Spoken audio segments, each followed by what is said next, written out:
রব্বি লা তাযার আলাল আরদি মিনাল কাফিরিনা দাইয়ারা, একটারও রাখবা না, সব ধ্বংস করো। আল্লাহ পাক তখন জিজ্ঞেস করেছিল, নূহ, এটা কি তোমার ওই দোয়া যেটা আমি কবুল করার গ্যারান্টি দিয়েছি?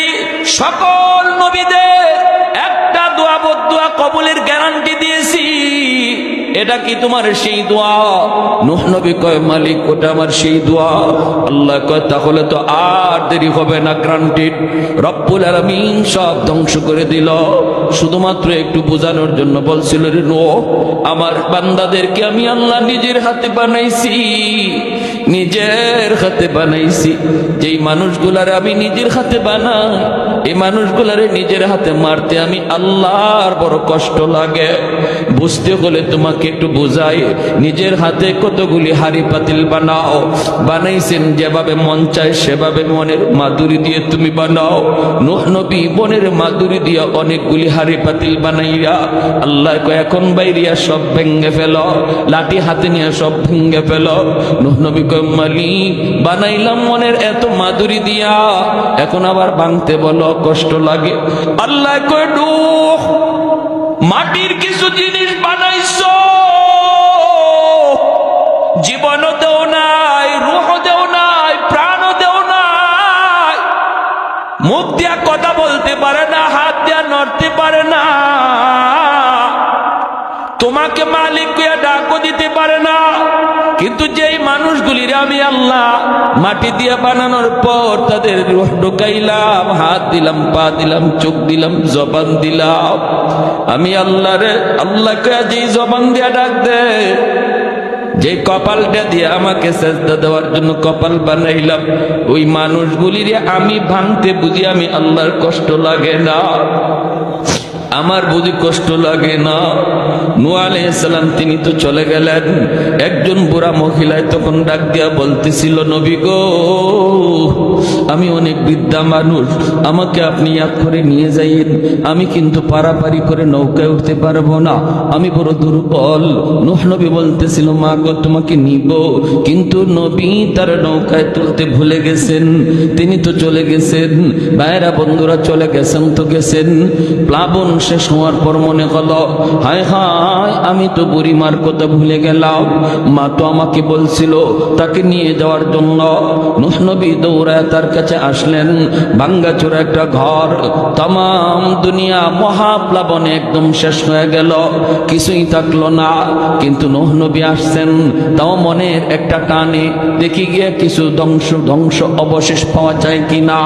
যায় দেখি মা মহিলাটার কি অবস্থা।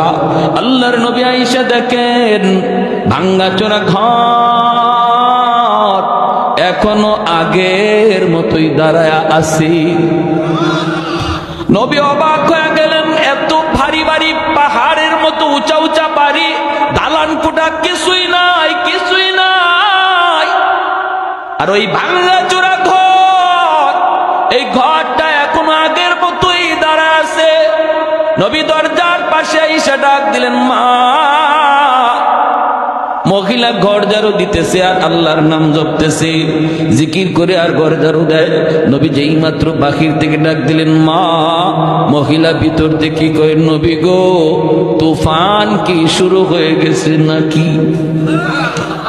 আল্লাহর নবী সেজদায় পড়ে কান্দে আর কয়, মালিক, তোমার কুদরত বুঝা বড়দার, তাম দুনিয়া শেষ হয়ে গেল, অথচ তোমার বান্দি খবরই জানে না। ও মালিক, তোমার কুদরত বুঝা বড় দায়, কিছু বুঝি না, একটু বুঝাইবানি, বুঝাইবানি। আল্লাহ পাক রব্বুল আলামিন কয়, নূহ রে, আমার বান্দি তোরে বলছিল নিয়ে যাওয়ার জন্য, তুমি ভুইলা গেছো। তোমরা তোমাদের উম্মত বলতে পারো, কিন্তু আমি আল্লাহ বান্দা বান্দি ভুলতে পারি না। তোমরা নবী হইয়া উম্মত ভুললেও আমি আল্লাহ হইয়া বান্দা বান্দি ভুলতে পারি না। তোমারে বলছো নেওয়ার জন্য, তুমি ভুলে গেছো, কিন্তু আমি আল্লাহ তারে ভুলি না। এজন্য আমার ভাই মনে রাখবা, মায়ার নবী, দয়ার নবী বলতেছেন, উম্মতের দল, জাননি হাসরের মাঠে আমি শুধু কেন সুপারিশ করব? সব নবী তার ওই দোয়াটা আল্লাহর কাছ থেকে চায়া নিয়ে গেছে। সবাইকে আল্লাহ পাক এই দোয়াটা দুনিয়াতে কবুল করে আনিছে। কিন্তু ইন্নিখতাবাতু দাওয়াতি শাফাআতান লিউম্মতি, কিন্তু আমি জীবনে কত মুসিবতের মধ্যে পড়ছি, কত বিপদের মধ্যে পড়ছি, এরপরও কোনোদিন এই দোয়াটা আমি আল্লাহর কাছে চাই নাই, এই দোয়া কখনো করি নাই। তায়েফের ময়দানে আমি নবীর উপর দিয়ে এত নির্যাতন, এত নিপীড়ন, পাগল পাগল কয়া কয়া এই যুবকগুলি, উশৃঙ্খল যুবকগুলি আমার পিঠে পাথর মারল। যেখানে পাথর মারছে সেখানে রক্ত ফিনকি দিয়ে বের হয়েছে। আল্লাহর নবী, রহমতের নবী, মায়ার নবী আম্মাজান আয়েশা সিদ্দিকা রাদিয়াল্লাহু তাআলা আনহা বলেন, নবীর দেহের ভিতরে এমন কোন পশমের গুঁড়া আমি পাই নাই যেই জায়গাটাতে এখনো পাথরের দাগ নাই। আমি বলছিলাম, নবী গো, আপনার কি কোনো শীতলা রোগ হয়েছিল নাকি? নবী কয়, না গো আয়েশা, এটা রোগ না, এই চিহ্নগুলি তায়েফের জমিনে পাথরের আঘাত। এরপরও নবী কয়, আমি আল্লাহর কাছে দোয়া করি নাই, ও মালিক, যেটা কবুল করার গ্যারান্টি দিছো এটা দিয়ে ওদেরকে ধরো, এমন বলি নাই। বরং দুইজন ফেরেশতা ঈসা পাহাড় চাপা দিয়া মারতে চাইলো। এরপরও নবী কয়, আল্লাহুম্মা হদি কওমি ফাইন্নাহুম লা ইয়ালামুন, আল্লাহ আমার কওম বুঝে না, আমারে চিনে না, আমারে চিনে না, ওদের পরবর্তী জেনারেশন বাচ্চা কাচ্চা আমারে চিনব। আল্লাহ তুমি যদি শেষ করে দেও তাহলে আমার কথা শুনবো কেডা?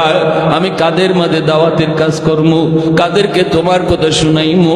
না মালিক, তুমি এদের উপরে রাগ কইরো না, গুসা কইরো না, ওরা আমাকে চিনে না, কিন্তু ওদের সন্তানগুলি আমি নবীকে চিনব।